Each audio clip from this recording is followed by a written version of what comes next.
तो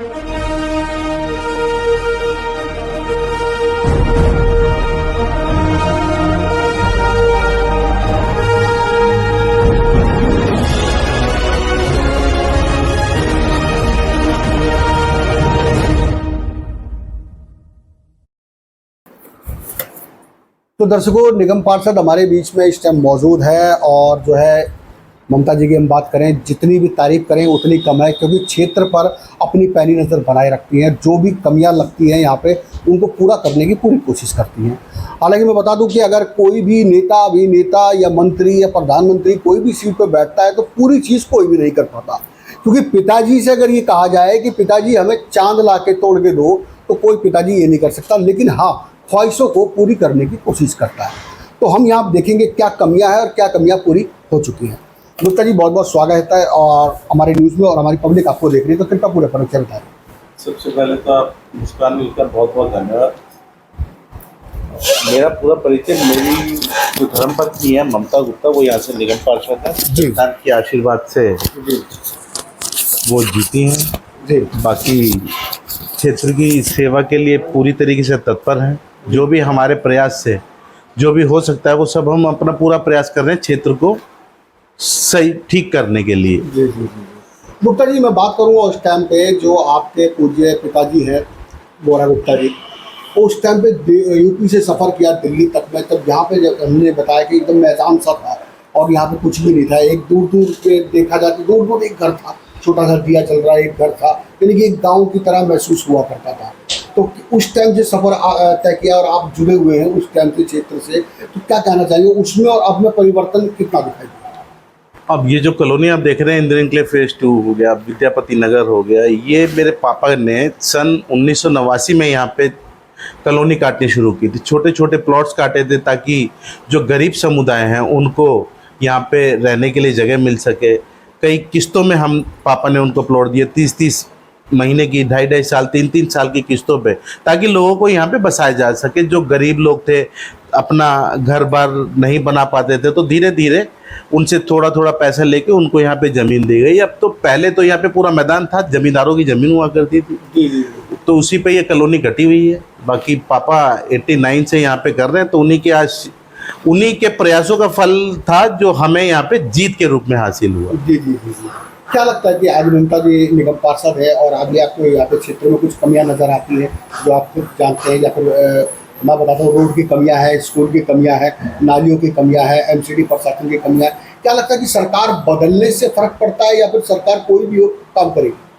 देखिए, हम तो अपना पूरा प्रयास कर रहे हैं। बाकी जो रोड और नाली की कमियां हैं उसके लिए भी विधायक हमारे पहले ऋतुराज जी थे, उन्होंने पूरा प्रयास किया, अपनी तरफ से उन्होंने काम भी करवाया। सीवर का काम जैसे अभी चल रहा है, अभी सीवर के काम की वजह से थोड़ी रोड और नालियों की थोड़ी अव्यवस्था है। पानी निकासी की यहाँ पे गंभीर समस्या पानी निकासी की है, क्योंकि हमारा किराड़ी जो क्षेत्र है ये थोड़ा सा झील में है। तो हमारा पीछे का पानी रानी खेड़ा हो गया, आपका कराला हो गया, कराला साइड का भी बरसात में जब होती है तो वहाँ का पानी भी हमारे यहाँ पे भरने लगता है, जिस वजह से थोड़ी पानी भराव की समस्या है। बाकी डीडीए के जो ग्राउंड थे, हम मेरे वार्ड में जो डीडीए के ग्राउंड थे वो हमने एमसीडी, जब हमारी सरकार थी एमसीडी में, आम आदमी पार्टी की सरकार थी, तो उन्हीं के प्रयासों से जो भलसवा से जो वेस्ट निकलता था तो डीडीए से बातचीत करके हमने काफ़ी हद तक भरवा दिया है। बाकी पानी की निकासी का भी प्रयास कर रहे हैं, पानी की निकासी के लिए नाले वाले का इंतजाम कर रहे हैं, और जब सीवर का काम पूरा हो जाएगा तो 70% मुझे लगता है पानी की निकासी का भी समाधान हो जाएगा, जिससे जो जल भराव, एक आध क्षेत्र में कहीं जल भराव की स्थिति होती है उसको भी, इससे भी हम निजात पा लेंगे। जी जी जी। अगर पुलिस का रवैया देखा जाए तो इस क्षेत्र में पुलिस का रवैया तो अब आप देखते ही हैं, केंद्र सरकार के अधीन है पुलिस। बाकी अभी एसएचओ साहब आए हैं तो थोड़ा सा कोऑपरेटिव है, उन्होंने नशे के खिलाफ मुहिम छेड़ी है, उसमें अब कितने कारगर होते हैं वो तो अब देखने का विषय है। जी जी। हम लोगों ने बतौर पत्रकार संवाददाता द्वारा जो है क्षेत्र में मुआयना किया कि पब्लिक की परेशानी यहाँ पे है कि डेंगू ज़्यादा पनप रहे हैं, यहाँ पे जो है कोई भी प्रशासन ध्यान नहीं दे रहा है, पानी के अंदर मच्छर ज़्यादा पनप रहे हैं, कई बीमारियाँ पनप रही हैं, और यहाँ आसपास आपके कोई सरकारी हॉस्पिटल भी नहीं दिया गया। आसपास सरकारी हॉस्पिटल एक प्रोसेस में है, बन रहा है वो। बाकी डेंगू मलेरिया के लिए हम जो प्रयास कर सकते हैं, हमने टीफा मशीन के द्वारा, जो धुएं वाली मशीन है, अब हर हफ्ते में 2 बार हम टीफा मशीन से पूरे क्षेत्र में धुआं करवाते हैं, ताकि पानी जहाँ पे भी पानी नालियां हैं, नालियों में हम लगातार दवाइयों का छिड़काव करवा रहे हैं। मलेरिया जो डिपार्टमेंट है वो हमारी पूरा सहयोग कर रहा है। हम भी ये प्रयास रहता है कि भाई पूरे क्षेत्र में जहाँ जहाँ पानी का जल जमाव है, अभी हमने पूरा का पूरा ड्रोन से जो पानी पीछे भरा हुआ था सूरत विहार में, ड्रोन सिस्टम मंगवा के ड्रोन से पूरे पानी में दवाई का छिड़काव करा है, ताकि जो मच्छरों की प्रजाति है उसको उस पर रोक लगाई जा सके। बाकी हर हफ्ते हम टीफा मशीन द्वारा धुआं करवाते हैं ताकि मच्छरों से निजात पाई जा सके और डेंगू मलेरिया जैसी जो गंभीर बीमारियां ये हमारे क्षेत्र में ना हो। क्या क्षेत्रवासियों को यहाँ पे लगता है कि बस का एक बस स्टैंड होना चाहिए या बस हमारे आसपास से निकलनी चाहिए? अब ये तो देखिए, अब सरकार बदलने के बाद फिलहाल सरकार ने बहुत बड़े बड़े वायदे किए थे जो अब भाजपा की सरकार आई है, मगर अभी तक तो नहीं लग रहा कि उन वादे पे कोई खरा उतर रही है।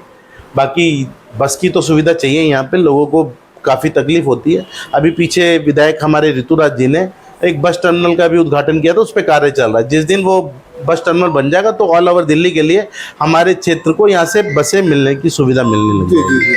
क्या लगता है सर, क्षेत्रवासियों को यहाँ पे आसपास में मेला या रामलीला मैदान या कोई भी गार्डन वगैरह कुछ ऐसा होना चाहिए, पार्क वगैरह कुछ ऐसा? पार्क के लिए हम प्रयासरत हैं। 2 पार्क हमारे डीडीए से अलॉट हो चुके हैं, बहुत जल्दी हम इसका शुभारंभ करेंगे। बाकी रामलीला तो क्षेत्र में हर जगह चली रही है। अभी यहाँ पे किराड़ी पे बहुत बड़ी दुर्गा पूजा होती है हमारी। अच्छा। इंद्र के लिए फेज 2 में देश भर से लोग यहाँ पे आते हैं मैया का आशीर्वाद लेने के लिए। बहुत बड़ा आयोजन होता है, बड़े पैमाने पे आयोजन होता है। क्या ये तो समाज से जुड़ी हुई बातें हो गई, जो आपका पद है जो होगा उसके हिसाब से मैंने बातचीत किया। आप बात करूंगा मैं पूर्वांचल महासभा से भी आप जुड़े हुए, कई एनजीओ समिति से जुड़े हुए, तो क्या सर समाज सेवा में क्या क्या कार्य करते हैं? समाज सेवा में जो भी हमसे हो सकता है पूरा प्रयास करते हैं। समाज की निर्धन कन्या सेवा, निर्धन कन्याओं की विवाह, हर एक हमारी एनजीओ है। ये हमारे सिराज भाई की एनजीओ है, मोहर कमेटी है, उस सिराज भाई की कमेटी है। वो हर साल 5 से 6 गरीब कन्याओं का विवाह करवाती है, तो उसमें हमारा पूरा योगदान रहता है, पूरा सहयोग बना रहता है। क्या कहना चाहेंगे अपने क्षेत्रवासियों के लिए? अंतिम सवाल कि अपने क्षेत्रवासियों को जहाँ पे उनको थोड़ा सहूलत मिले, क्या कहना चाहेंगे? मैं अपने क्षेत्रवासियों से सिर्फ यही कहना चाहूँगा कि हम लगातार कूड़े की गाड़ियाँ आपके पास भेजते हैं। आप कूड़ा कृपया करके खाली प्लॉटों में ना डालें, कूड़ा कूड़ेदान में ही डालें। नालियों में जो पन्नियाँ वन्नियाँ हैं इन सबको नालियों में ना डालें। मैं अपने दुकानदार भाइयों से भी आग्रह करना चाहूँगा कि जो नाले हैं हमारे, नालों में जो आप अपनी दुकान की सफाई करते हैं उसका सारा का सारा कूड़ा नाले में न डालें, जिससे नाला हमारा ब्लॉक हो जाता है। ब्लॉक होने से पीछे गलियों में हमारे पानी भरने लगता है। तो मेरा आग्रह उनसे ये रहेगा कि भाई साफ सफाई करके अपने यहाँ डस्टबिन रखें। सुबह गाड़ी आती है, वो गाड़ी अपना कूड़ा जो है गाड़ी में डालें। भारत सरकार से क्या निवेदन करना चाहेंगे, अपने क्षेत्र में क्या करने वाले हैं? भारत सरकार और दिल्ली सरकार से मैं सिर्फ यही निवेदन करना चाहूँगा, किराड़ी एक पिछड़ा क्षेत्र है, ये बाढ़ग्रस्त क्षेत्र है। जब बरसात आती है तो पूरी किराड़ी के अंदर हर जगह पानी जमाव की स्थिति पैदा हो जाती है, जिससे लोगों को बहुत तकलीफ होती है। मैं यही कहना चाहूँगा कि हमारे जो विधायक है अनिल झा जी, इनका सपोर्ट करें। जहाँ जहाँ उनको फंड की ज़रूरत है, जहाँ जहाँ हमें रोड बनाने की ज़रूरत है, दिल्ली सरकार की, रेखा गुप्ता जी की सरकार, उसमें हमारा सहयोग करे। एमसीडी में जो हमें काम चाहिए, अभी मेरा नाला जो मुबारकपुर का मेन नाला है ये आधा रुका हुआ है, इस नाले की सफाई के लिए हमें फंड मुहैया कराया जाए। हमारे साथ सौतेला व्यवहार ना किया जाए। हम भी जनता के चुने हुए प्रतिनिधि हैं, हमारे ऊपर भी जो हम लोगों की सेवा करें उसके लिए हमें फंड मुहैया कराया जाए। बहुत बढ़िया। दर्शकों जुड़े रहिए ऐसी खबरों के लिए हमारे साथ में। और क्षेत्र में थोड़ी बहुत कमियां हैं जहां पे पूरा संघर्ष किया जा रहा है। दीपक गुप्ता जी बराबर संघर्ष में खड़े हैं और अपनी पैनी नज़र बनाए रखते हैं समाज सेवा के प्रति। और लोगों के बीच में ये कहना है कि जानबूझ के थोड़ी सी गंदगी इधर उधर ना फैलाए, अपने आप खुद भी साफ रखना एक जरूरी काम होता है। तो जुड़े रहिए। संजय कुमार श्रीवास्तव, मुस्कान इंडिया न्यूज़, दिल्ली। नमस्कार। मैं समस्त जनता से सबसे पहले तो जो नवरात्रे चल रहे हैं उन सबकी आपको बहुत बहुत बधाई। आने वाले दशहरे की आपको बहुत बहुत बधाई। और अभी दिवाली आ रही है, दिवाली की भी आप सब क्षेत्रवासियों को बहुत बहुत बहुत बहुत बधाई।